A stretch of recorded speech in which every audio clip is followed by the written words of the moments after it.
ಹಿಂಗ್ ನಿಂತ್ಕೊಳೆ ಏನು ಗೊತ್ತಾಗಲ್ಲ ದನ ತಿನ್ನೋದನ್ನೇ. ಗೈಸ್ ಆಕ್ಚುಲಿ ಇವತ್ತಿನ ಟಾಸ್ಕ್ ಏನು ಅಂತ ಅಂದ್ರೆ ಸ್ಟೋನ್ ಪೇಪರ್ ಸೀಸರ್. ಆ ಟಾಸ್ಕ್ ನ ಇವತ್ತು ಆಡ್ತಾ ಇದೀವಿ.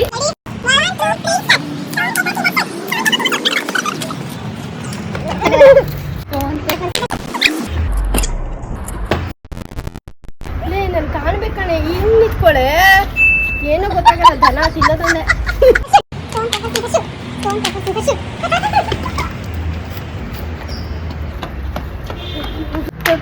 Shoot shoot. ಹಾ ಹೋಗು.